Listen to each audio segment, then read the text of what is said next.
महामहिम से आज समय मांगा था मिलने के लिए, और समय भी आज से 5 दिन पहले हमने उनसे रिक्वेस्ट करी थी कि आप हमें मिलने का समय दें।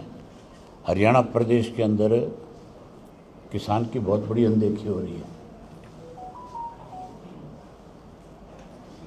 पहले तो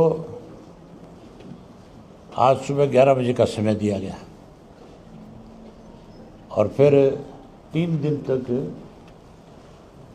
गवर्नर के एडीसी की तरफ से जो मैसेज हमारे ऑफिस को किया गया था वो ये था कि आप हमें रिटर्न में लिख करके भेजें, फिर हम आपको समय निर्धारित करके बताएंगे। जो फॉर्मेलिटीज़ उन्होंने हमारे से मांगी हमने पूरी करके दे दी। उसके बाद उन्होंने 11 बजे का आज का समय तय कर दिया, टेलीफोन पे इत्तला कर दी। उसके बाद 3 दिन तक एडीसी की तरफ से कोई मैसेज नहीं आया, गवर्नर हाउस की तरफ से। परसों फिर मैंने स्वयं एडीसी से बात करी तो वो मुझे कहने लगे कि हम 28 को वापस आएंगे और 29 का 11 बजे का आपका समय है। बाद में कहने लगा कि नहीं, मैं महामहिम से एक बार पूछ लेता हूँ। फिर पूछ के मुझे कहने लगे शाम को 6 बजे का। मैं बोला अभी सारे लोग अलग अलग डिस्ट्रिक्टों से आएंगे और शाम को 6 बजे, इसका मतलब एक दिन पूरा उनका ख़राब हो जाएगा। वो कहने लगे कि हमारी मजबूरी है। मैंने उसके बाद भी उनसे कहा कि चलो ठीक है, आपकी मजबूरी है तो हम आपसे शाम को 6 बजे मिलेंगे। कल फिर उनका मैसेज आ गया कि अभी आपके लिए कोई समय निर्धारित नहीं है, गवर्नर साहब सो रहे हैं। बड़ी हैरानी की बात है, बहुत महत्वपूर्ण मामला था। हरियाणा के किसान की खेत की फसल जो है आज भी डूबी हुई है। 11 जिले ऐसे हैं जहाँ हजारों एकड़ ज़मीन में आज भी पानी है। कई गांव तो ऐसे हैं जो आज भी खेतों में पानी चल रहा है। सरकार उस पानी को निकालने की बजाय, उसका मुआवजा तय करने के बजाय उत्सव मनाने की बात करती है कि अब 1 नवंबर से 3 नवंबर तक हरियाणा में उत्सव मनाएंगे। किसान तो मर रहा है, ये उत्सव में लगे हुए हैं। जहाँ जल भराव था, जहाँ बहुत बड़ा इशू था, हम गवर्नर को इसलिए ये बात कहना चाहते थे जा करके कि हमने मुख्यमंत्री को ये बात कह चुके थे पहले और उन्होंने इस बात पे कोई ध्यान नहीं दिया। तो हम गवर्नर के माध्यम से फिर एक बार सरकार को चेताना चाह रहे थे। हमने ये भी फैसला किया था कि गवर्नर अगर हमारी बात को ढंग से नहीं सुनेंगे तो फिर अगला स्टेप हम इसके लिए किसानों को साथ लेकर के कोई नया कदम उठाने का काम करेंगे। आज हमने अभी फैसला किया है, कि हम 3 तारीख को हरियाणा प्रदेश के हर डिस्ट्रिक्ट हेडक्वार्टर के ऊपर जहाँ जल भराव है वहाँ मेमोरेंडम देंगे जल भराव के साथ। जहाँ एमएसपी पे फसलें नहीं खरीदी जा रही, किसान के यहाँ धान की फसल जो है वो 600 रुपये पर क्विंटल के हिसाब से कम दिया जा रहा है। बाजरा जो है मुफ्त में किसान घेर के आ रहा है, ये हालत है आज किसान की। उसको जो एक वो 52 भरपाई योजना जो इन्होंने बनाई थी उसका भी 1 नया पैसा नहीं दिया किसी को तक। ना किसान को आज खाद मिल रहा है, खाद में भी किसान के साथ इस तरह का व्यवहार किया जाता है जैसे कोई कैदी से मिलने जा रहा हो। हम जेल में जब किसी से मिलने जाते हैं तब तो सरकार की तरफ से एक स्टैंप लगाई जाती है जेल की तरफ से कि वो वापसी में अपनी स्टैंप दिखाएगा और बाहर जाएगा। यहाँ तो किसान को खाद जब लेने जाता है तो उसको जब बैग दिया जाता है तो उसके हाथ के ऊपर स्टैंप लगाई जाती है कि दोबारा मांगने ना आ जाए। किसान को जितनी ज़रूरत होगी, अगर मेरे पास 30 एकड़ ज़मीन है तो मैं 30 बैग 60 बैग लूँगा कि नहीं लूँगा। एक बैग खाद का दिया जा रहा है। किस तरह से लोगों को आज परेशान किया जा रहा है।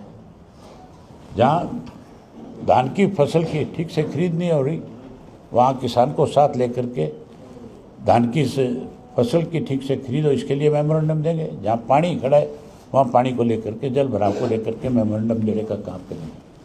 ये उत्सव मनाने की बात करें, हालत हमारे प्रदेश की ऐसी है मुख्यमंत्री तो सारा दिन दांत फाड़ता है, हंसता है।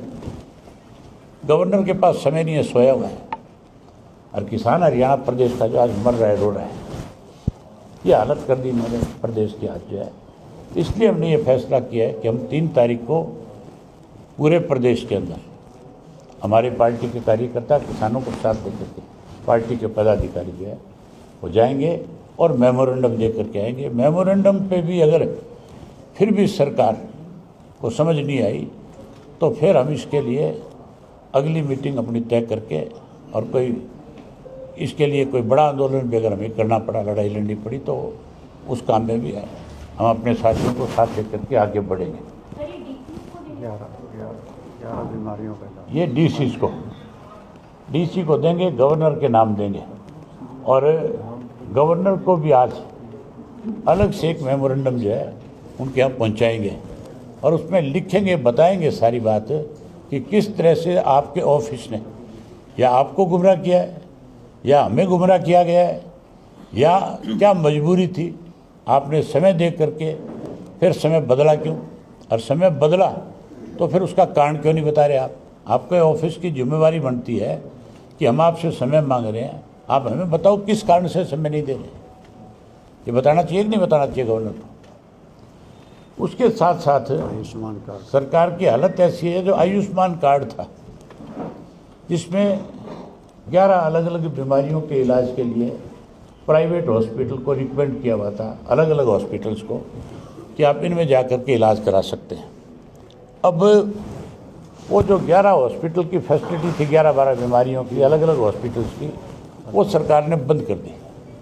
उसको बंद करके ये कह दिया गया कि आप सरकारी अस्पतालों में जाकर के इलाज कराओगे। सरकारी हॉस्पिटल में तो एक्सरे की मशीन नहीं, लेबोरेटरी नहीं है।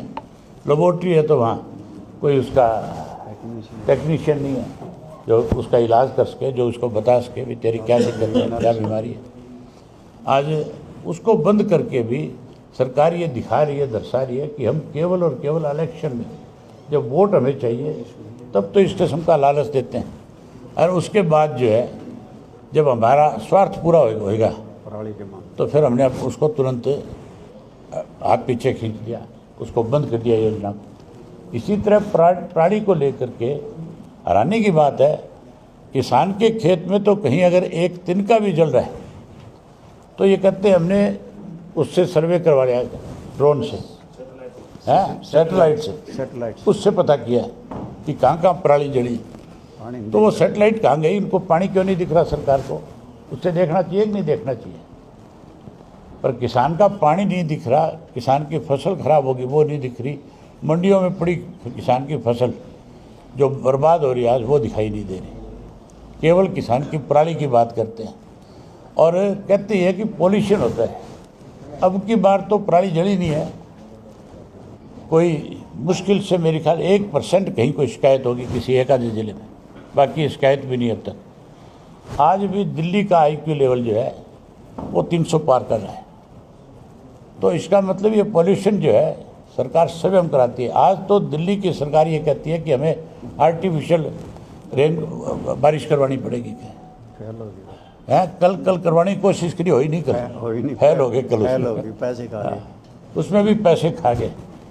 और तो और छठ पूजा के नाम पे भी जो इन्होंने किया, एक प्रधानमंत्री के लिए अलग से घाट बनाया, वो तो सोशल मीडिया पे आ गया सारा का सारा।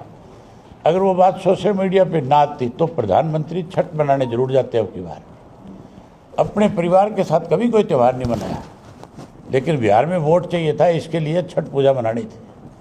लेकिन वो छठ पूजा भी, उसके लिए भी आर्टिफिशियल घाट बनाया गया, उसमें स्वच्छ पानी ला करके डाला गया। जो पोल्यूशन की वजह से गंगा खराब हो रखी है, यमुना खराब हो रखी है, उसको साफ कराने के बजाय केवल प्रधानमंत्री को खुश करने के लिए अलग से घाट बना दिया गया। डिपोर्ट हो गए हैं, 58 डिपोर्ट हो के भी आए हैं। और कमाल की बात है, श्रीलंका जैसा मुल्क जो है, अमेरिका से हवाई जहाज़ में जब लोगों को डिपोर्ट करने के लिए श्रीलंका में भेजा गया, उन्होंने तो अपने हवाई अड्डे पे, अपनी एयर स्ट्रिप पे उनका जहाज़ उतरने नहीं दिया, बैरंग लौटा दिया। और हमारे जो देश में कहते हम तीसरी बड़ी ताकत है, हमारे को रोज़ अपमानित करते हैं अमेरिका के लोग। अमेरिका की सरकार जो है अब भी 57 को फिर डिपोर्ट करके गई है और हाथ पैर बांध करके उसी तरह से बेड़ियों में जकड़ करके छोड़ करके गई है, जिसमें सबसे ज़्यादा बच्चे हरियाणा प्रदेश के हैं। हरियाणा प्रदेश की सरकार को इस बात की कोई चिंता नहीं है कि तुम्हारे बच्चे किस तरह से अपमानित होकर के आ रहे हैं।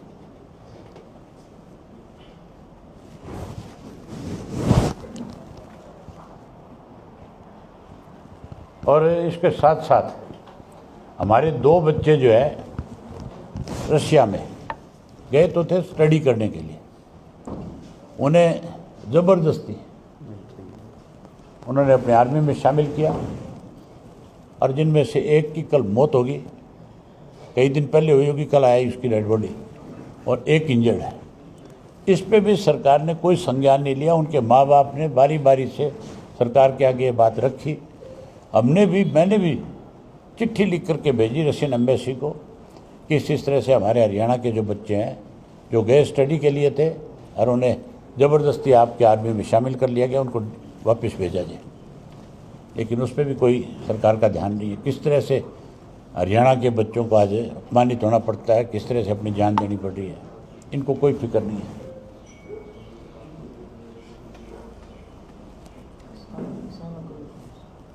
वो तो बता दिया होगी किसानवाड़ी तो है। मुआवजा दिवाली तक कहा था हमने मुआवजे की बात करी थी कि दिवाली तक क्यों, कि ताकि दिवाली ठीक से मना सके किसान अपने। मुआवजे का पैसा किसान की फसल का तय करके दे। वो पैसा दिया नहीं। पंजाब की सरकार ने 21,000 रुपया तय किया था, उन्होंने तो अपनी तरफ से दे दिया, लेकिन हमारी सरकार ने तो अब तक ये तय भी नहीं किया भी हम कितना मुआवजा देंगे। अब तक तो मुआवजा तो तब तय करेंगे जब कोई गिरदावरी कराएगा। अभी तक तो कोई गिरदावरियाँ भी नहीं है। 50,000 की मांग करते। हमने पहले दिन से इस बात की मांग करी। आजकल किसान की फसल का जो खर्च है वो पर एकड़ के हिसाब से 50,000 रुपये आता है। कोई थोड़ा पैसा नहीं लगता, बहुत पैसा किसान की जेब से जाता है। सरकार तुरंत इसका मुआवजा भी दे। कोई और आपकी तरफ से सवाल है तो? ये खेतों में पानी भरा हुआ है, उसका भी तो मुआवजा तय होना चाहिए ना, वो तो फसल खत्म ही अभी अगली बिजाई भी नहीं हो उसके, क्योंकि सबसे बड़ी समस्या उनके सामने ये है कि उनकी 1 साल की फसल खत्म हो गई, वो तो हैंड टू माउथ हो गए। गवर्नर से जो टाइम मांगा था और इसको प्रधानमंत्री नेहरू ने दिया और कई बार हरियाणा में सरकार ने ऐसा जो व्यवहार किया जा रहा है पार्टी के साथ, तो इसको लेकर हम गवर्नर को नहीं, राष्ट्रपति को नहीं, हम पहले गवर्नर को ही लिखेंगे। आज उन्हीं से हम पूछेंगे भी या तो आपको ठीक से बताया नहीं गया आपके ऑफिस की तरफ से, या फिर क्या कारण रहा कि आपने हमें समय दे करके और फिर जो है आपने ये कहा कि मिल नहीं सकते। आगे कोई डेट बताएंगे आपको। सर, गवर्नमेंट ने प्रॉमिस किया था 2 लाख जॉब 5 साल में देंगे, लेकिन आफ्टर 1 ईयर भी 10% भी डाटा जिनका टारगेट पूरा नहीं हुआ है, 10,000 जॉब्स नहीं है। अभी भी हजारों पोस्टें जो है खाली पड़ी है। इरिगेशन एक ऐसा डिपार्टमेंट है जो किसान के साथ जुड़ा हुआ है, जिसमें 10,000 से ज़्यादा पोस्टें वैकेंट हैं। अगर वो पोस्टें नहीं भरी जाएंगी तो फिर मान के चलो कि वो डिपार्टमेंट और ज़्यादा कमज़ोर होते चले। पोस्ट ही खत्म कर दीजिए। पोस्टें ख़त्म कर दी। आपने देखा नहीं, PhD की हुई लड़कियां नहरों पे बेलदार लगा दी। इससे ज़्यादा शर्म की बात क्या हो सकती है? क्या कोई लड़कियां नहरों की रात को पहरेदारी करने का काम करेगी? क्या लड़कियां नहर की सफाई का करने का काम करेगी? सर, पिछले दिनों 2 घटनाएं हरियाणा से संबंधित हैं, पुलिस से संबंधित करी हैं। IG वाई को कुमार का सुसाइड और ASI संदीप राज। आप दोनों परिवारों से मिले, दोनों जगह गए भी, परिवार से बातचीत की। ये घटनाक्रम को आप कैसे देख रहे हैं? क्या पुलिस का ये इंस्पिरेशन है IG वाई को मारने का, या ये कोई और बड़े षड्यंत्र की तरफ इशारा कर रहा है? आपको क्या लगता है? ये बड़ा षड्यंत्र है कोई ना कोई। इसकी जांच CBI से होनी चाहिए। सिटिंग हाई कोर्ट के जज की निगरानी में होनी चाहिए। इनके परिवारों की तरफ से भी ये मांग थी और हमने भी पहले दिन ये मांग रखी कि हरियाणा प्रदेश के अंदर लॉ एंड ऑर्डर की हालत बहुत ज़्यादा ख़राब है। अब तो पुलिस के अधिकारी भी सुसाइड करने पे मजबूर हो रहे हैं। तो इसकी जांच हो, निष्पक्ष जांच हो, लोगों को पूरी जानकारी मिले। आज भी हम फिर ये डिमांड करते हैं कि इसकी निष्पक्ष जांच हो, सीबीआई इसकी जांच करे और हाई कोर्ट के सिटिंग जज की निगरानी में इसकी जांच हो। तीनों केस को एक साथ, जो 2 रोहतक में दर्ज है, चंडीगढ़ में, तीनों केस को तीनों केस की सीबीआई जांच हो इकट्ठी? तीनों की अलग अलग जांच हो, सीबीआई करे। इकट्ठी जांच तो हो ही नहीं सकती। तीनों की सीबीआई जांच? हाँ, सीबीआई जांच करे। सर, अभी मुख्यमंत्री जी ने अपना 1 साल बनाया और बोला 1 साल घड़ा कमाल। इसको आप किस नजरिए से देखते हैं कि क्या इन्होंने वाकई कमाल किया है या जो चीजें 1 साल में कमाल में तो कमी नहीं छोड़ी। जितने भी जिले हैं सब जगह अवैध कॉलोनियाँ खड़ी कर दी इन्होंने। सब जगह सरकार में बैठे लोगों की पार्टनरशिप है। और मैं आपको अगली बार जब मिलूँगा तो जिलेवार ये नाम भी बता दूंगा कि किसने कितने कितने एकड़ के अंदर कॉलोनियाँ काटी है, कौन कौन उसमें पार्टनर है। मुख्यमंत्री से पूछ लेना आपकी कितनी जगह हिस्सेदारी, आप भी बता दें। अभी पिछले दिनों मनोहर लाल खट्टर कह रहे थे, प्रेस कॉन्फ्रेंस कर रहे थे, कह रहे थे कि गरीब घरों के लोग जब मुख्यमंत्री बने हैं तो कईयों को तकलीफ है। हमें तकलीफ इस बात की है सबसे बड़ी कि नाम गरीब घर का कहते हैं और लूट के खा गए प्रदेश को। ये प्रदेश चौधरी देवीलाल ने इसने नहीं बनाया था कि कोई भी लुटेरा आए इसको लूट करके ले जाए। खुद उनके विधायक रामकुमार गौतम ने कहा है, रामकुमार गौतम की खुद की स्टेटमेंट है कि दफ्तर में जाओ क्लर्क पैसे मांगता है और उससे ऊपर वाले दफ्तर में जाओ तो उससे ऊपर वाला अफसर मांगता है। तो ये करप्शन कहाँ से आई है, किसने शुरू करी, कौन जिम्मेवार है इसका? तो ये कानूनी आप जो कानूनी कट रहे हैं, ये अवैध कट रहे हैं या लाइसेंस लेके कट रहे हैं? लाइसेंस लेना, लाइसेंस दे करके भी काट रहे हैं और अवैध भी कट रही है, दोनों तरह की हैं। दोनों तरह की है। और ये दीनदयाल उपाध्याय के नाम पर अफोर्डेबल हाउसिंग सोसाइटी, सब में जो- लाइसेंस के पीछे कोई एमएलए कोई मिनिस्टर है। सारे उनमें दीनदयाल के नाम की जो सोसाइटियाँ बननी थी, जो ये कह रहे थे भी कम पैसे में लोगों को अच्छी सुविधा देने का काम करेंगे, वो करोड़ों करोड़ों रुपए के प्लाट बिक रहे हैं। इसी तरीके का मामला वो जो कांग्रेस के प्रदेश अध्यक्ष पर आपने भी पिछले दिनों जिसका जिक्र किया था, उनके खिलाफ कार्रवाई जो आगे बढ़ी है, तो हमने उसकी ड्यूटी लगाई है हमारे लीगल डिपार्टमेंट की, वो उसकी जानकारी ले रहा है और हम बहुत जल्द एक चिट्ठी विजिलेंस डिपार्टमेंट को भी लिखेंगे, सरकार को भी लिखेंगे कि आपने 11 साल 12 साल तक इस सारे मामले को ठंडे बस्ते में डाल के क्यों रखा। इस इंक्वायरी को आपके उसकी तरफ से लोकायुक्त की तरफ से विजिलेंस डिपार्टमेंट को सौंप दिया गया था और विजिलेंस डिपार्टमेंट जो है उसको लेकर के दबा करके बैठा रहा है। हम उसकी जानकारी ले रहे हैं। मेरी ख्याल तकरीबन जानकारी, क्यों भाई वकील साहब आगे कि नहीं आगे हैं? चालान पेश कर दिया जी, 10 नवंबर डेट लगी हुई है। नहीं, कुछ 2 की हुई ना ये तो, कांग्रेस बाकी 4 और भी है। हमने पहले दिन ये बात कही थी कि बीजेपी और कांग्रेस मिलकर के प्रदेश को किस तरह से लूट रही है, कैसे कमज़ोर कर रही है। हमने सबूत दिए। सबूत आने के बाद तो सरकार की जिम्मेवारी बनती थी कि उसकी जांच करवाते और जो दोषी थे उनको जेल की सलाखों के पीछे भेजते। अब तक क्यों नहीं किया इन्होंने? सर, पंजाब में पराली को लेकर हर बार बहुत मुद्दा बनता है। पंजाब, दिल्ली में जो पंजाब को ठहराया जा रहा है। कल सीएम से भी पूछा गया पंजाब से, तो उन्होंने कहा कि हरियाणा में भी तो जलता है, फिर वो दिल्ली तक नहीं पहुंच पा रहा, तो सीधा अब की बार तो ना पंजाब में कोई पराली जलने की शिकायत लंबी चौड़ी है, ना हरियाणा में है। ये तो दिल्ली के लोग जो है, जो दिल्ली की सरकारें हैं, वो फेलियर को अपने को छुपाने के लिए इन पे इल्ज़ाम लगाती है। पंजाब में वजह से हो गया, हरियाणा की वजह से हो गया, ये तो उनका अपना फेलियर है। खुद तो पटाखे जलाने की इजाज़त देते हैं। लैंड ऑर्डर की बात की है कि हरियाणा में लैंड ऑर्डर जिस स्थिति में है, अभी वर्तमान डीजीपी जो बने हैं सचिव कुटु की छुट्टी जाने के बाद, उन्होंने कहा कि एसएचओ को बगैर मर्जी का परिंदा भी पर नहीं मार सकता। तो लैंड ऑर्डर के लिए तो फिर नीचे से लेकर ऊपर तक सब लोग जिम्मेवार होंगे। आप मुझे ये बताओ, 11 साल से सरकार है बीजेपी की, अब परिंदा पर क्यों नहीं मारता, पहले क्यों मार रहा था?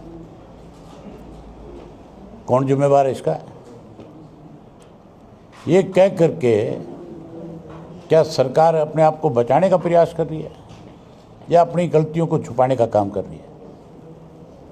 सरकार को ये स्वीकार करना चाहिए कि हमारी कमजोरी की वजह से, हमारे गलत फैसलों की वजह से हरियाणा प्रदेश का नुकसान हुआ है। सर पिछले दिनों आपने एक कैंपेन चलाया था और कहा था कि जो लोग पार्टी छोड़ के चले गए उनको वापस लाया जाएगा, और काफी संख्या में लोग आए। अभी मतलब क्या स्टेटस, कितने लोग हो गए? लोग आ तो रहे हैं, रोज ही आ रहे हैं। मैं तो कल भी ज्वाइन करा के आया हूँ बहुत सारे लोगों को। कोई दिन ऐसा नहीं है जिस दिन मेरे पास सैकड़ों की संख्या में लोग ज्वाइन ना करते हो। आज भी ज्वाइनिंग हुई है, आज भी हुई है ज्वाइनिंग, हर रोज ज्वाइनिंग है। और कल भी मेरे पास बहुत सारे साथी जो हैं रोहतक के, झज्जर के, कल बहुत सारे साथी आएंगे जो ज्वाइन करके जाएंगे। 2 तारीख को फिर बहुत बड़ी ज्वाइनिंग है। किरमारा गांव के अंदर एक बड़ा फंक्शन होगा जिसमें हिसार डिस्ट्रिक्ट नहीं, पूरे हरियाणा प्रदेश के आम आदमी पार्टी के लोग जो हैं वो शामिल होंगे, पदाधिकारी उनके। जो ऐप आपने चलाया था कि लोग शिकायत भेजेंगे, सरकार को भेजेंगे, हम उसमें कितना, उसका कोई कितना डाटा का कोई आया? आना शुरू हो गया, हाँ शुरू हो गया। उसके ऊपर लोगों की कंप्लेंट आने लगी। उस पर कितनी शिकायतें आई हैं, कुछ है आपके पास डाटा? आगे सरकार मैं पहले सरकार को भेजूंगा, फिर आपको बुला करके बताऊंगा सारा। सीधा आपको बता दूंगा तो सरकार सचेत हो जाएगी ना। कोई शिकायतें सरकार तक पहुंचाई हो आपने अभी तक? मेरे पास जितनी भी शिकायतें आ रही है, मेरा ऑफिस जो है उन शिकायतों को आगे सरकार के अलग अलग डिपार्टमेंट को भेज रहा है। उसके लिए आप ये मान के चलो कुछ समय लगता है। हर चीज़ को आप एक दिन में हाथ में सरसों नहीं उगा सकते, ये संभव नहीं है। बहुत धन्यवाद। चाय पीनी आपने